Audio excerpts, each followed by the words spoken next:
Hello and welcome to the January 19th, 2025 episode of Nick's News. I am your host, Nick, brought to you by Some Budget Studios. That's right, I'm finally putting some money into this project of ours.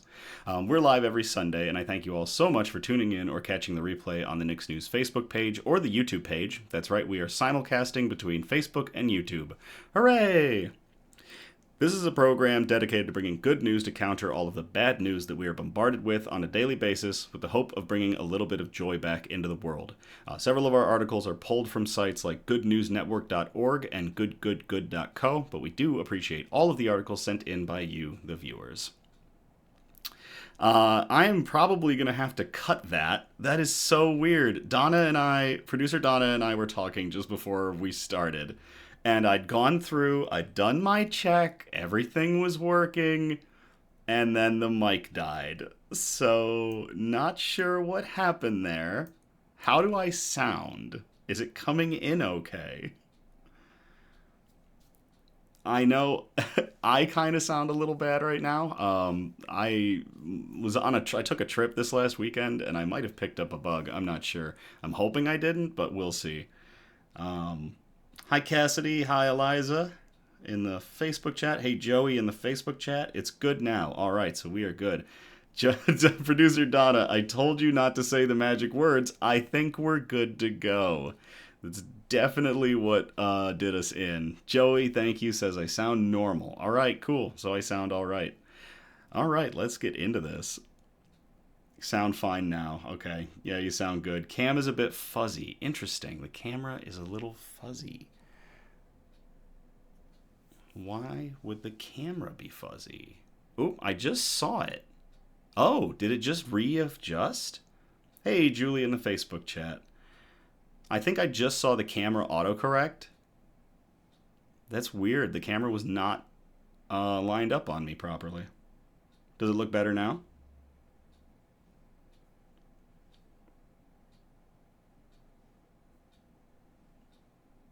I'm gonna cut a huge chunk out of this episode probably for the YouTube, and that'll be yeah, you're good now. All right, we're good. Oh, I just watched it do it again.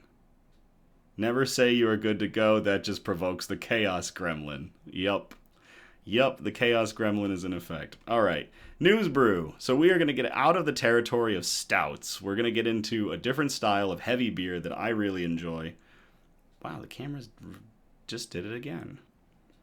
Interesting. What is the camera focusing on? See, producer Donna calling me out. Julie saying I look fine. But the camera's definitely finding something in the room. And it's focusing on that. Fine that is. All right.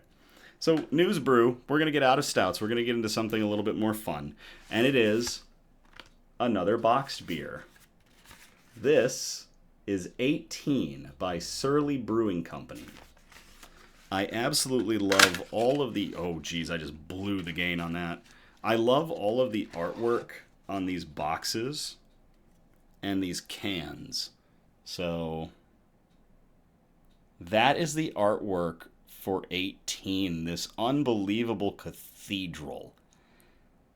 Cam is not focused on you. Background is super clear. Maybe the plants.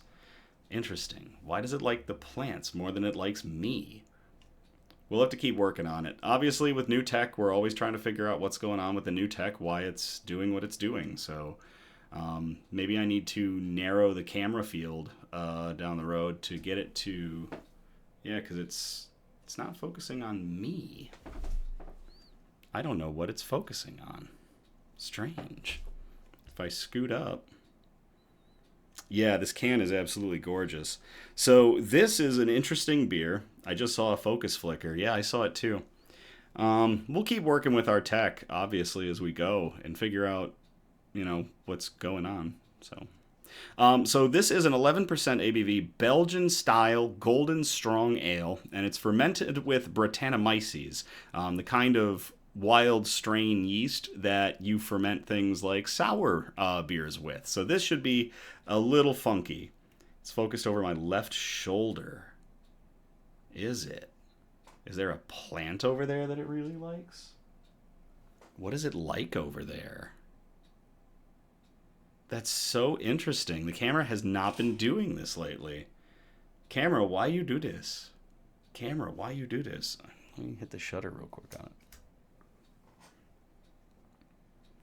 See, and I just see it focus on me now. I can see it's focused on me. Interesting. Huh. Well, we'll see how this goes. And like I said, we'll play around with tech. We're still getting into this. So yeah, getting away from the stouts, we're into this really crazy wild strain brew. And here's the big thing. I have Ben in the Ben in the chat. I have hot cocoa with rum. Ben, that is awesome. Ghost, tell it to pay rent or get the F out. I do think a ghost has been following me around. Yeah, maybe the camera just missed me. So Surly Brewing Company's been around for 18 years, and this is a testament to everything that they've learned and mastered in the brewing process.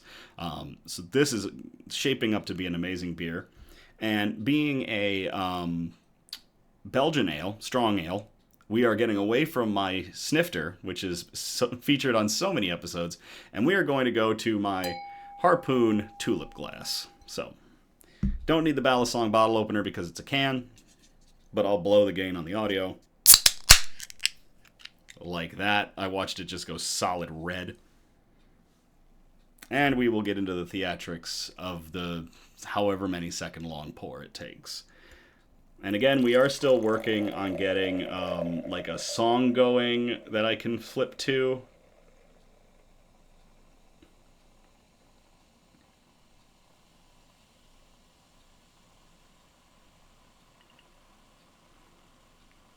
Look at that. Look at that golden color. It's liquid gold.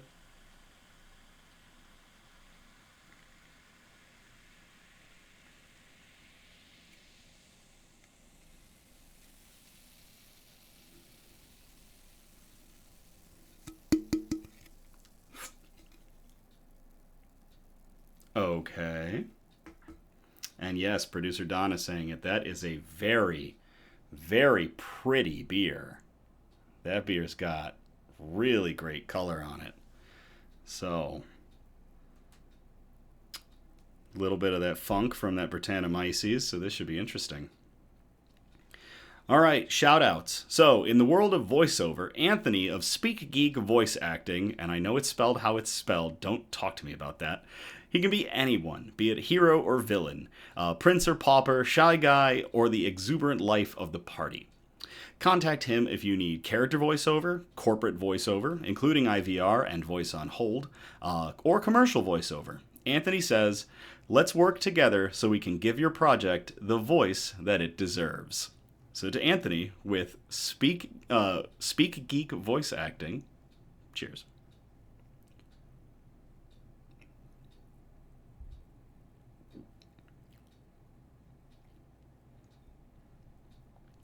It is not overly funky.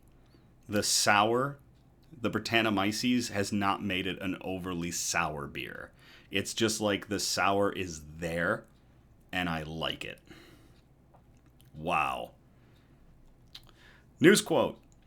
Don't count the days. Make the days count. Obviously, we are getting things going into 2025 here. It's going to be an interesting year. A lot of stuff going on for all of us. And some of us are going to be counting the days and hoping the days are better. But instead, don't count the days, make the days count. And that comes from Muhammad Ali, who was born Cassius Marcellus Clay Jr., and he was an American professional boxer and social activist, and as well as a global cultural icon. And I love that quote because it's that seize the day quote, but it's very short, it's very simple. Don't count the days, make the days count.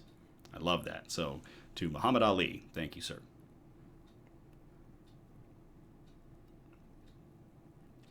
Julie in the Facebook chat, Grr 2025 so far. Julie, I agree with you, but we will make the days count.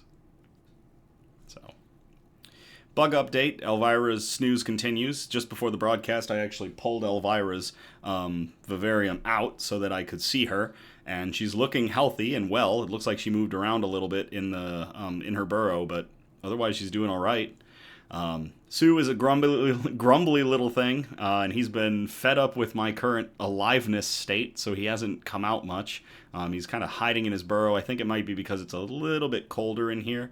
I try to keep the temperature pretty up for all the bugs, but it does dip a little, and right now with how cold it is in Michigan, the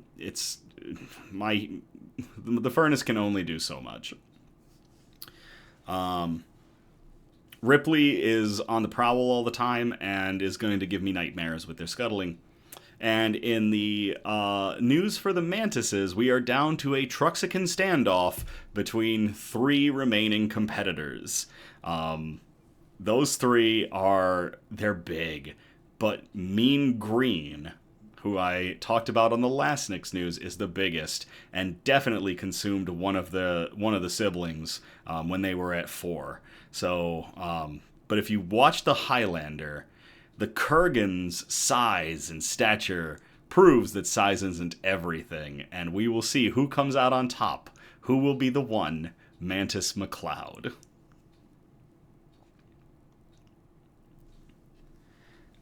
And they're also a little bit of funny news, and I got to get some pictures to put up on the Instagram. They're at the stage now where they're large enough to know when I'm looking at them, and they have begun to adopt the stick pose where they shoot their arms out forward and just kind of freeze up like, oh no, he's there. So it's kind of cute, and let me bump this up a little bit. I wonder if it's the lighting. There we go, because it was focusing on me earlier better with the lighting. So they're at that stage now where they watch me, and they're aware of when I'm around, which is really cute. Julie in the Facebook chat, there can be only one. Yes. All right, let's get into our good news. So our broadcast is broken up into 4 major categories, and those categories are science and technology, health and medicine, flora and fauna, aka plants and animals, and wholesome notes, the really nice touchy-feely articles we like to end on. So we're going to start off in category 1, science and technology, and I called this article, Hang on, honey, I just have to blow up the farm. And I will copy and paste this into the chat if y'all want to read along.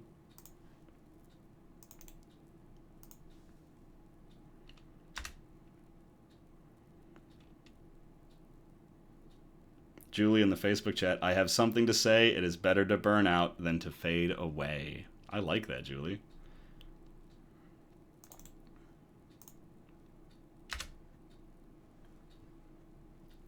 World's first inflatable farm uses 99% less water to grow vegetables in deserts. This comes from Interesting Engineering and was posted 10 days ago. 10 days ago, was it? Nice. It's back on the 9th. By Shrishti Gupta on the 9th of January. And yeah.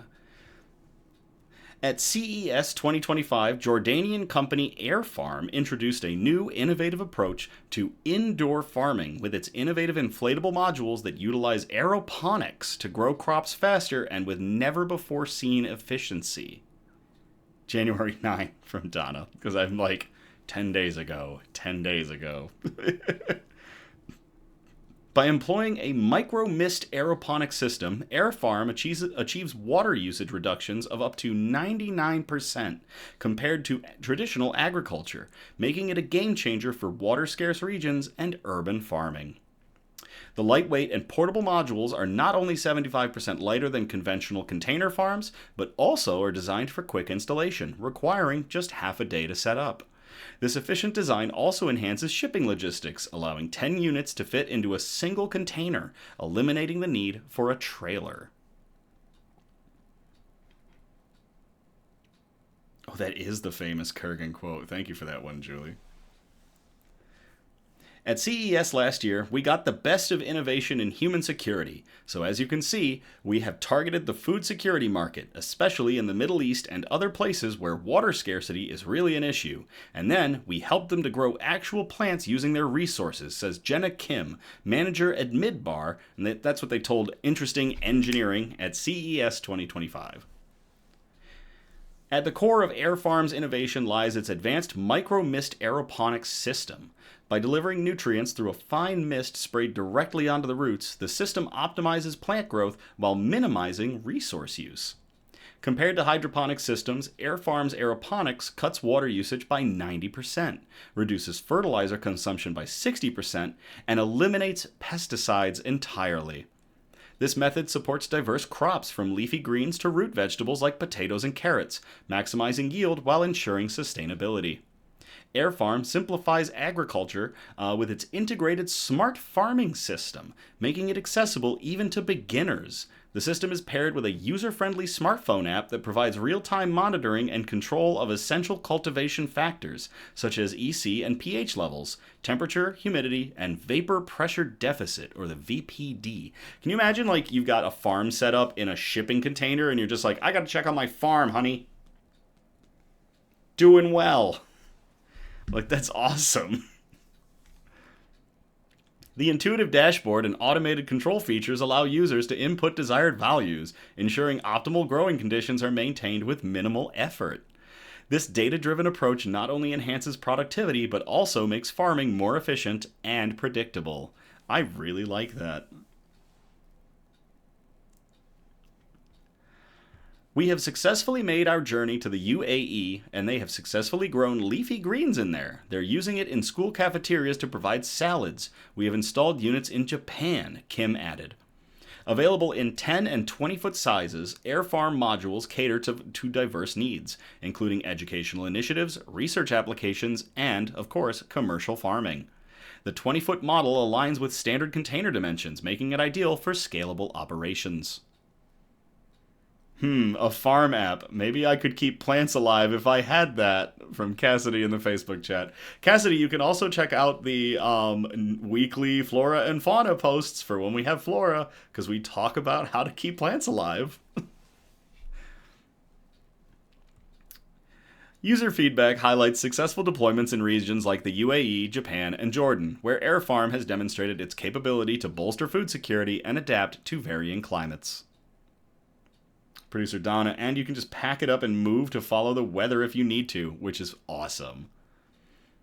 Explaining what's next for Air Farm, Kim says, next we are planning to have vertical farming, so we would like to have a more scalable system because many of the agriculturalists who want to try hydroponics usually tend to have a bigger size of their farm. So we would like to have a bigger farm with less energy. That's a good initiative. We have this technology called nanoclimate control. So usually in indoor smart farming, we have to control the whole space, especially if you have a greenhouse. Then you have to cool the greenhouse environment to grow plants. But we're trying to pull up just the cultivation beds and make the optimal environment for plants. By recapturing heat that comes out from the farm and using it to dry the waste that is coming out of the farm, we are trying to make a net zero farm, Kim concludes. Hey, Will. Real life Farmville. Cassidy says, I need something to remind me when to take care of them. Cassidy, I'm pretty sure there are a couple of apps that can remind you when you need to take care of plants or when you need to water them. I use Picture Finder's plant app for my menagerie, like all the different plants that I have, just a few of them in this room alone.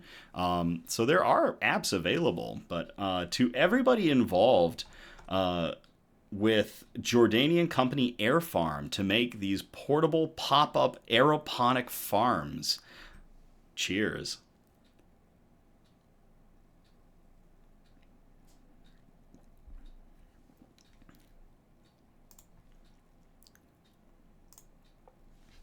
So that's going to get us out of science and technology. We're going to move on to category 2. Health and medicine. And this one comes from Cassidy. So Cassidy, thank you so much for sending in this article. I called it Cunning, Clever, Crafty, CRISPR. But I will copy and paste this into the chat if y'all want to read along.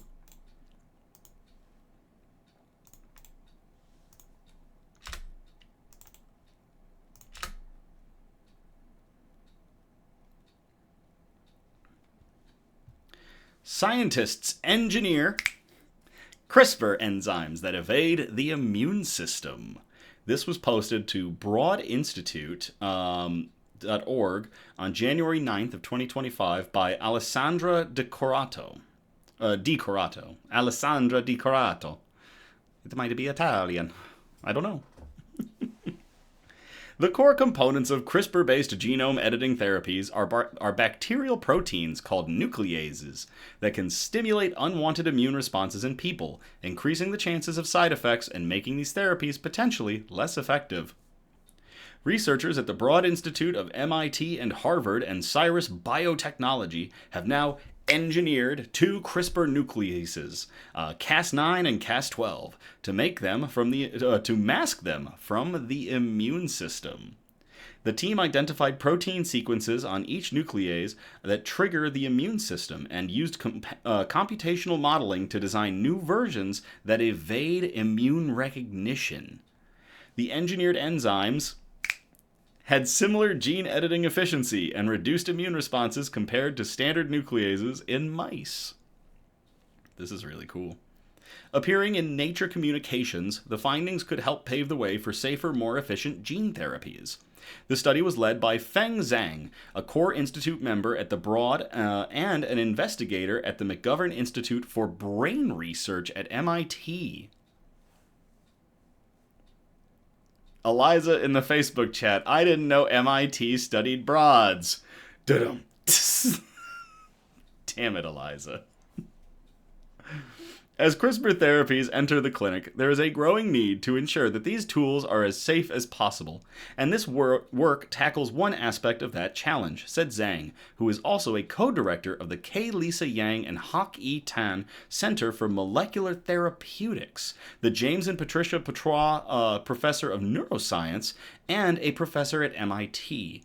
He is an investigator at the Howard Hughes Medical Institute. Eliza, I'll show myself out. Producer Donna, all colleges do. Ramya Raghavan, a graduate student in Zhang's lab when the study began, and Mirko Julian Frederick, a postdoctoral scholar in Zhang's lab, were the co-first authors on the study. People have known for a while that Cas9 causes an immune response, but we wanted to pinpoint which parts of the protein were being recognized by the immune system, and then engineer the proteins to get rid of those parts while retaining its function, said Raghavan. Our goal was to use this information to create not only a safer therapy, but one that is potentially even more effective because it is not being eliminated by the immune system before it can do its job, added Frederick. Many CRISPR-based therapies use nuclease derived from bacteria. About 80% of people have pre-existing immunity to these proteins through everyday exposure to these bacteria. But scientists didn't know which parts of the nucleases the immune system was recognizing. To find out, Zhang's team used a specialized type of mass spectrometry. There's another R in there. To identify and analyze the Cas9 and Cas12 protein fragments recognized by immune cells. For each of two nucleases, Cas9 from Streptococcus pyogenes and Cas12 from Staphylococcus aureus, they identified 3 short sequences, about 8 amino acids long, that evoked an immune response. So they were able to pinpoint this tiny sequence of genes, 8 amino acids, and that was all the immune system needs to find these things. They then partnered with Cyrus Biotechnology, a company that was co-founded by the University of Washington biochemist David Baker, that develops structure-based computational tools to design proteins that evade the immune response. After Zhang's team identified immunogenic sequences in Cas9 and Cas12, Cyrus used these computational approaches to design versions of the nucleases that did not include the immune-triggering sequences. Zhang's lab used prediction software to validate that the new nucleases were less likely to trigger the immune responses. Next, the team engineered a panel of new nucleases informed by these predictions and tested the most promising candidates in human cells and in mice that were genetically modified to bear key components of the human immune system. In both cases, they found that the engineered enzymes resulted in significantly reduced immune responses compared to the original nucleases, but still cut DNA at the same efficiency. So in the mouse simulation, they were able to achieve their goal. The immune response was muted. These changes to the Cas9 and Cas12 sequences gave them protection from the immune system so they wouldn't get offed and could keep doing their job. That's fantastic. Minimally immunogenic nucleases are just one part of safer gene therapies, Zhang's team says. In the future, they hope their methods may also help scientists design delivery vehicles to evade the immune system.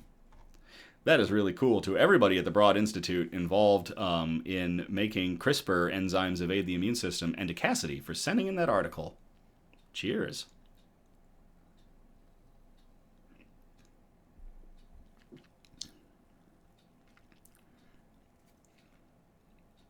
Mona in the Facebook or in the YouTube chat. No banging head on desk that hurts, because producer Donna said she was banging her head on the desk when we had the mic problem at the beginning. While we're in the topic of health and medicine, I don't know if any of you have noticed, but I've had this little spot on my finger for a couple of broadcasts now. I smashed my finger at work on a part, or a part smashed my finger, and gave me just a little blood blister that's been steadily moving out of the way. It's not anything worse than that, so it's just marching along, and will hopefully in like frickin' 6 to 9 months will be completely gone. But I notice it on the stream anytime I bring my hand up because it's so prominent. And now all of you will see it too.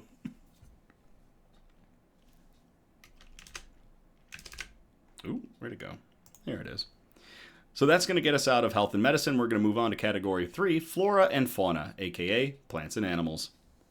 And I called this first one, This Show Doesn't Need to Go On. And I will copy and paste this into the chat if y'all want to read along. Mona in the YouTube, I've done that. It takes a while for it to go away. Yep, I've been slowly watching its progress, and I can see the top of it now, which is nice. So I know it's not continuing any further back into my nail bed. So, Charlie bit my finger, from Eliza in the Facebook chat.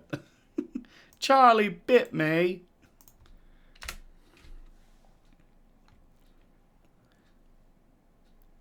This state finally banned circus performances for elephants, tigers, giraffes, and primates. This comes from goodgoodgood.co. It was posted on January 16th of 2025 by Megan Cook. On January 1st, Massachusetts officially prohibited elephants, lions, tigers, primates, giraffes, and bears from being used in traveling circus environments. Going forward, the new law authorizes civil penalties ranging from $500 to $10,000 per animal. The result comes at the heels of over 2 decades of advocacy and was widely supported across the state, with more than 2/3 of Massachusetts voters supporting the ban. For years, circuses have harmed the welfare of animals for the sake of entertainment, Governor Healy expressed in an official statement, as the bill was signed into law. I'm thankful to the legislature for taking the steps needed to prevent this kind of animal mistreatment in Massachusetts. Some of the most majestic creatures on our planet should not be treated inhumanely simply for profit or entertainment, Senate President Karen E. Spilka added in agreement. Although larger circus companies like Ringling Brothers and Barnum & Bailey have resumed operation post-pandemic without elephants, tigers, lions, and more in their shows, regional circuses, fairs, and carnivals have only recently come under fire for their treatment of the animals. As the new year rang in, Massachusetts joined New Jersey, Hawaii, California, Colorado, and Maryland in banning the use of wild animals in circuses. In Massachusetts, exemptions include animals performing in zoos and on movie sets, activities that are monitored by the American Zoo and Aquarium Association, the AZA, and the American Humane Association, the AHA, respectively. Cassidy in the Facebook chat, how has this not been a thing? The entertainment business is weird, you know? It's obviously like this kind of stuff has gone under the rug, and now it's finally been caught, and we'll see what happens with it.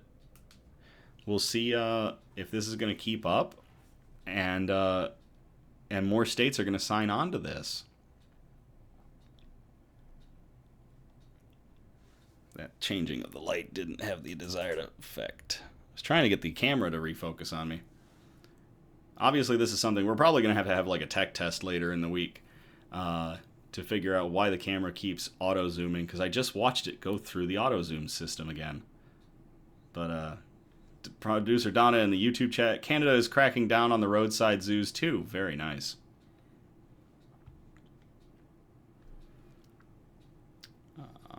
Officials hoped this would also bring attention to the protection of the many endangered and vulnerable species that have long been associated. Oh, oops, I skipped a part, didn't I? Because I was talking. I think I skipped a part. Let's see. This historic legislation marks the end of an era where tigers, elephants, and other wild animals are forced to perform under deplorable conditions, including being whipped and forced into small cages to travel from show to show across the Commonwealth. Prayal Patel, the Massachusetts State Director for the Humane Society, told the Associated Press. Prayal Patel also said that the new law protects animals from enduring abusive training methods, prolonged confinement, and harmful environments. Officials hoped this would also bring attention to the protection of the many endangered and vulnerable species that have long been associated with circus life, including Asian elephants and wild tigers. These animals are often subject to cruel and inhumane treatment, including prolonged periods of confinement and other forms of neglect and abuse, all to provide entertainment, said House Minority Leader Representative Bradley H. Jones, Jr. While several communities in the Commonwealth have already implemented local bans, a statewide ban on traveling animal acts is long overdue. That is awesome.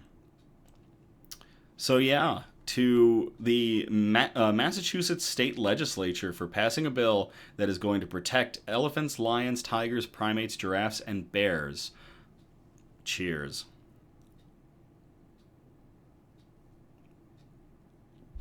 See, now the camera's locked on. I just turning the light on and off. The camera's locked on me now. I can tell. The producer Donna's got some ideas. We'll have to do a tech test, yeah. I call this next one Happy Matilda Day. And I'm going to copy and paste this into the chat if y'all want to read along.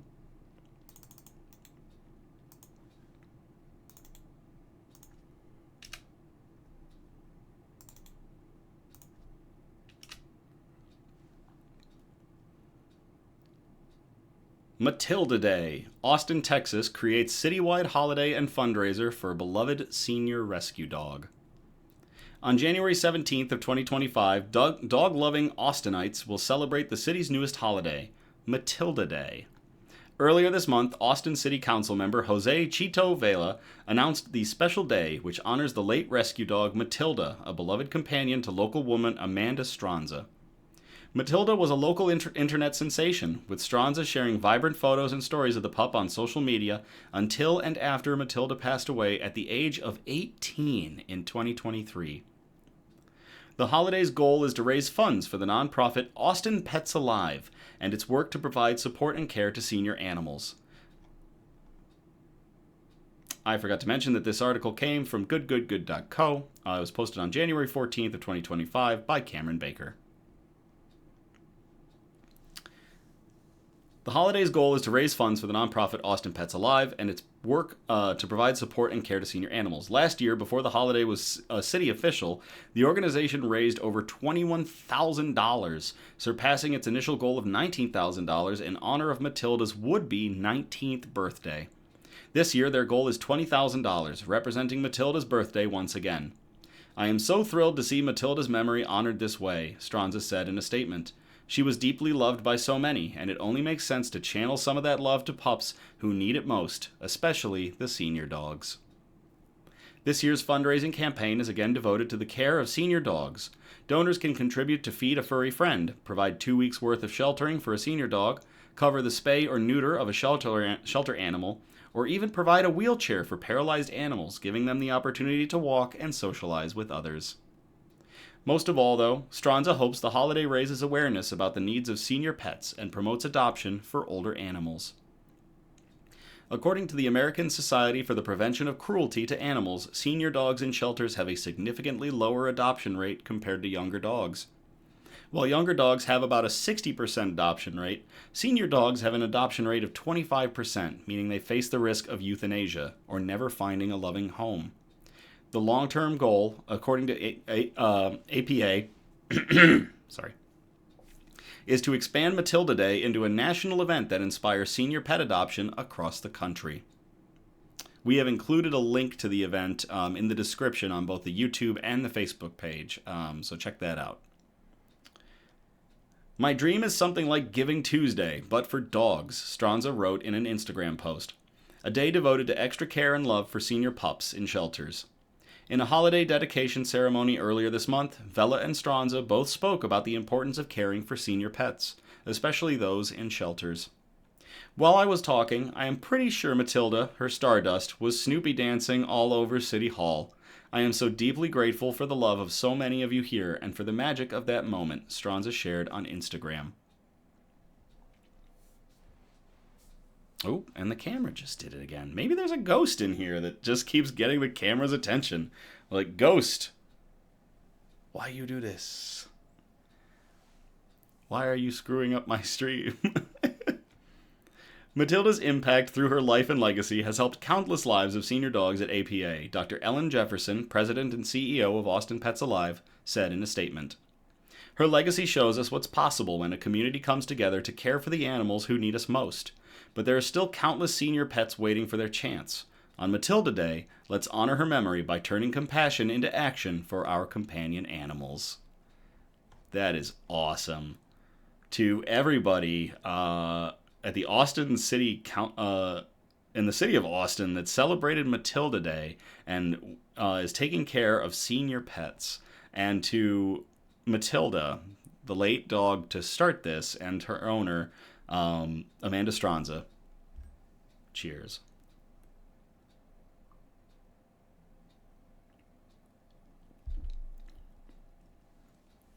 I might need to turn the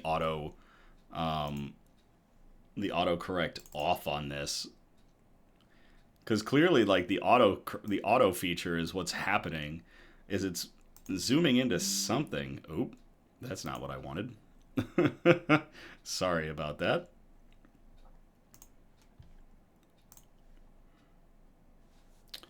Whoosh. Oh, I didn't do it. Oh, I did it. I'll just trick it each time.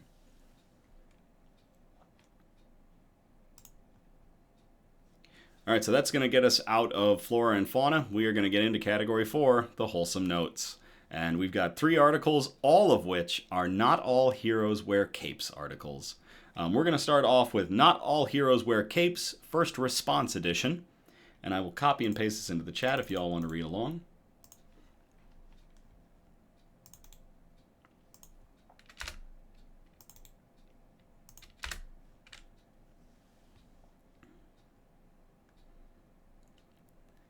Ontario teen puts himself in significant danger to save a man from a tent fire. This was posted to Global News on January 11th of 2025 by Kevin Nielsen. A Hamilton teen says the accolades he's received since rushing into a burning tent to help a man who was trapped inside have overwhelmed him. Zeke Fox, a 17-year-old high school student, was driving home from a friend's house when he noticed some unusual smoke as he passed by Bayfront Park. There was a cloud of smoke that was kind of flowering over the road, Fox explained. What caught my eye is that the smoke was black, and I'm used to seeing smoke coming out of tents. But again, the smoke was black, which means that plastic was burning. Fox pulled his van over to the side of the road to figure out what was going on. And at that point, there was a couple pops, and then the tent went up in flames. And it wasn't slowly, it just all went up all at once, he told Global News. I ran over to the tent and I heard a man crying for help, screaming, "Help me!" After hearing the man's cries, Fox called his parents, who were at their nearby home getting ready for bed. Hey, Lily in the Facebook chat. I said, "Dad, you have to call 911. There's a tent that's on fire. There's someone inside. I don't know if I can get to him, but I'm going to do what I can," Fox explained. Next, he spoke to his mom, who implored him to step aside and let the authorities do their job. I said, "Mom, there's someone inside. I can't back up and just watch this happen. I need to help," Fox explained. The Cathedral High School student entered the burning tent to try and assist. This gentleman was caught up in a tarp that was preventing him from getting out by himself, so I managed to pull him out, he explained, noting that he was back outside within seconds. Once I got him out of the tent, he was still badly burned, his clothes were still on fire, and I got him out of the tent and rolled him in the snow, he said. That didn't put out the fire on his clothes, so I found a cloth or something on the ground and I started beating out the fire. Fox said that several Hamilton police officers then reached the scene and took over for him. Zeke put himself in significant danger and proceeded to pull the male to safety, saving his life, Detective Greg Blunson told Global News in an email on Thursday. Police said the man, who is in his 50s, was transported to hospital with burns to his body. He is currently intubated and is stable, but in critical condition. Police do not believe there to be anything suspicious connected to the fire and are not investigating. Fox was treated in hospital for smoke inhalation and released after a few hours, according to police. Once I was being treated for everything and had calmed down in my brain and had some time to stop and think, I surprised myself that I reacted that quickly and was able to help the gentleman to the extent that I did, he said. The backyard of his parents' home backs onto the park, and while his dad ran to his son, his mom watched the events unfold from the backyard. My mom was watching it happen from our backyard, and I can't even imagine what was going through her head, watching the fire grow in size and not knowing where I am at that point, Fox offered. I've talked to my parents about it, and they said I definitely did give them a good scare, but they're extremely proud of me. Word has spread around Hamilton about the students' heroics. Fox said that while he's grateful for the attention, it has been overwhelming. I was not expecting this kind of reaction from not just the school, but the community, he said. I go to Tim Hortons on my lunch break and staff want to take pictures with me. I'm like, never in my life would I ever expect that. To Zeke Fox, a 17-year-old who ran into a burning tent to save a man, not all heroes wear capes.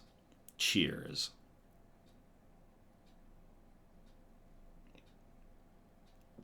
Hi, Charlie. Glad you are safe as well.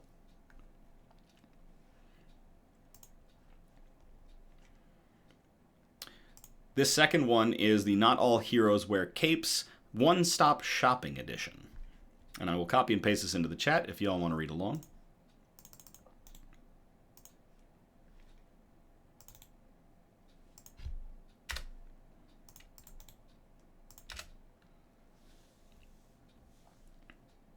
Los Angeles teen creates website for wildfire victims seeking food, shelter, and supplies. This was posted at goodgoodgood.co on January 15th of 2025 by Megan Cook. As blazing wildfires continue to scorch through Los Angeles, California, Cam. There we go. I'm going to have to go in this week with a tech test and figure out why it's auto-zooming off of me. Why? Why you do this? Why don't you like me? Why is the ghost of that is haunting me trying to prevent our broadcast by zooming out by autofocusing my camera on something else in the room? I don't even know what it's autofocusing on. Something in this room it likes something more than my face. So thank you, producer Donna, for calling that out. As blazing wildfires continue to scorch through Los Angeles, California, thousands of people have been temporarily displaced or rendered homeless by the ongoing disaster. As nonprofits throw open their doors, restaurants offer free meals, and crowd-funded campaigns roll in thousands of donations. There are an overwhelming number of resources cropping up, both from people wanting to help and those seeking aid. In the chaos, one teen wanted to make it easy for everyone to find information in one tidy place, a website called savela.org.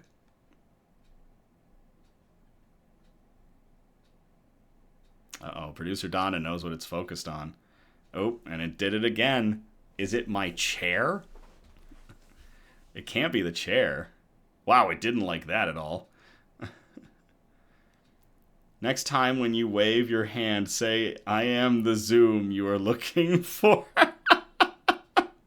Thank you, Will, in the Facebook chat. Lilith in the Facebook chat. It just wants to be part of the stream. I love it. I wanted to make it so if you wanted to help or if you needed help, it could all be in one website, a one-stop shop. Ruben Vargas, a 16-year-old who lives in South Bay, Los Angeles, told NBC Bay Area. I am deeply passionate about helping people, especially during these challenging times, Vargas explained on the website's homepage. This website is my effort to make a positive impact and provide resources to those who need them most. The Save LA website is sanctioned off into 6 distinct sections: cash donations, supply donations and drop-off locations, volunteer opportunities, safe shelter options, financial assistance, and food banks. The Volunteer Resource Guide is the most comprehensive list on the website. Links include food and supply centers looking for volunteers, animal shelters looking for temporary foster parents, and opportunities to host wildfire victims who are temporarily homeless. With so many Angelenos under evacuation orders and first responders coming in from all over the country, this is a way to open your home if you are able, Vargas wrote online. You can also host through Airbnb to offer free stays to people in times of crisis. Overall, Vargas wanted to make it easy for victims to find help, and for helpers to lend a hand.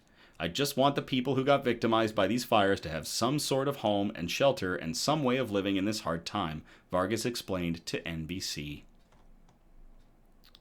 That is awesome. To Ruben Vargas, not all heroes wear capes, young man, and just the work a 16-year-old is doing to try to connect everybody and get help to folks who have been harmed by these wildfires.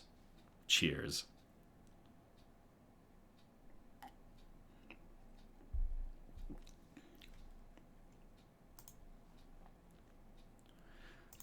Our last one is about an individual who's not a new face to Nick's News. It is about SB mowing. So this is Not All Heroes Wear Capes While Mowing edition. And I will copy and paste this into the chat if you all want to read along.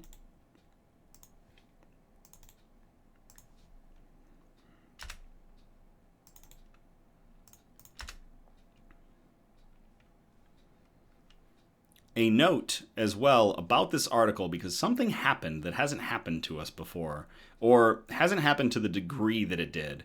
GoodNewsNetwork.org, a website that we usually pull a lot of news from, and articles like this, posted an article like this, or about this. However, producer Donna does a lot of background digging to make sure that what we're getting is factual, so that what we're presenting is factual. And it turns out the GoodNewsNetwork.org article was just wrong about several different things. And we've had it in the past where GoodNewsNetwork.org has been wrong on a couple things. So we've gone in and we've done little corrections, like by just, me saying that or producer Donna just called it out in her write-ups on some of the articles that we look at together. But this was just like flagrantly wrong. So definitely a knock against GoodNewsNetwork.org, and I hope that they clean things up so that we can continue using them as a source. But this one, Kansas man mowing lawns for free helps raise over $700,000 for elderly woman in need, we pulled from Sunny Skies on January 14th of 2025. And I don't believe the article had a author, just that it was Sunny Skies, the website. So, a man known for his generous acts of mowing lawns for free has sparked an extraordinary wave of kindness, raising over $700,000 for an elderly woman named Beth. I saw this video the other day before producer Donna and I even went over this article, and I was in tears at how amazing it was. Spencer from SB Mowing was contacted by a friend at the city of Beth, about Beth, who was struggling with an overgrown lawn. The city had issued a warning threatening to charge her $240 for maintenance, a fee that she can't afford. Spencer visited Beth's home, where she shared her struggles in finding help. Moved by her situation, he transformed her lawn for free. Beth was overwhelmed with gratitude, brought to tears by the kind gesture. Spencer shared the heartwarming transformation in a video titled, "Her Tears Said It All, My Prayers Have Been Answered," and the response was overwhelming. Viewers were eager to help Beth beyond her lawn, suggesting donations to address accessibility issues at her home, such as installing a ramp, repairing her driveway, and adding a chairlift. Spencer set up a GoFundMe page with the goal of $100,000, but the donations quickly surpassed expectations. Over 28,000 people contributed, with one donor giving $2,500. As of the recording of this episode, producer Donna got me the amount. They are at $864,517. A goal of 100,000 has raised $864,000 to help this woman in need. And that is unbelievable. And yep, producer Donna has posted, we've included the link to Spencer's video if anyone missed it in the description for our chat. We've also posted the GoFundMe site because, wow, this is just goodness. This is some wholesome goodness right here.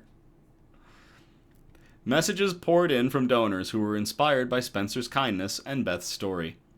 I love this story. This is everything that is good in the world. Beth, I hope you get all the upgrades you can and are able to enjoy them, one donor wrote.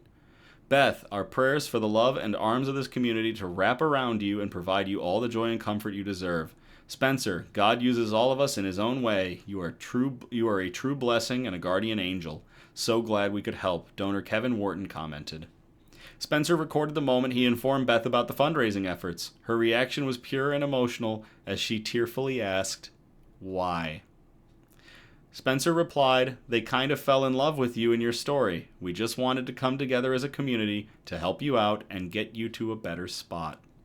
Beth's story is a testament to the power of community, compassion, and the ripple effect of a single act of kindness. Spencer's dedication to helping others continues to inspire people far and wide. I think there was one last little bit that producer Donna posted to me about this, is that Spencer hadn't initially had it in mind to do the GoFundMe. They touched on it in the article. It was the viewers that all suggested setting this up.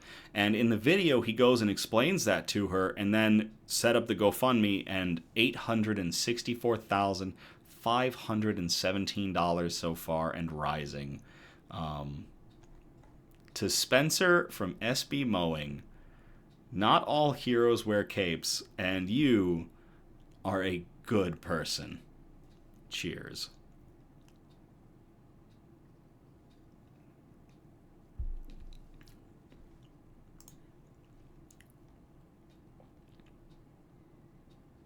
In the YouTube chat, producer Donna, I like his power washing channel too. So does Mona. There's something special about watching his stuff where he's going and he's just taking care of homes, lawns, power washing sidewalks. It's therapeutic almost. So, from producer Donna in the Facebook chat, other businesses in the community have stepped up to help out, like an auto detailer offering to clean up and detail that classic truck in her driveway for free. There's some amazing people in this world when everybody starts to come together. That's about it. 7 amazing articles tonight with 3 wholesome notes where we just featured true heroes. So, really good stuff. Thank you all again for tuning in or catching the replay on the Nick's News Facebook page or the YouTube page. Again, we're live every Sunday, and our next episode will be on January 26th of 2025. I encourage participation, so by all means, if you feel inclined, you can message us and post suggestions for news brews, shout-outs, news quotes, and you can send us good news articles that we can show on future episodes. If possible, I do appreciate a variety of articles spread out across our 4 categories, and those categories are, again, science and technology, health and medicine, flora and fauna, aka plants and animals, and wholesome notes, the really nice articles we like to end on. You can message us on Facebook or Instagram, or email us at somebudgetstudios@gmail.com. Links are in the descriptions. Feel free to like, subscribe, comment if you feel inclined on our Facebook and YouTube videos to get good news and joy into the algorithm. We're still working on that, and I'm never going to tell you what to do, but I appreciate every single thing that y'all do to help us continue to spread good news and joy and get it out further into the world. Likes and comments on the Facebook and YouTube videos go a long way, and they're just simple things. And yeah, we continue to grow, and I'm so thankful to all of you for all of your help with that. Producer Donna in the chat, that's the point I hope we get to with Nick's News, where we have a large caring community that can jump in and help sometimes. Producer Donna's saying exactly what I want with Nick's News. I want to build this into a community, a very large one, where good news is the currency, and where help is always available. So, yeah, we'll see what we can do. We'll see what 2025 has in store. I mean, like Muhammad Ali said, don't count the days, make the days count. So, with that, I thank you all again for tuning in. I love you all. Have a great night, and I will play us out.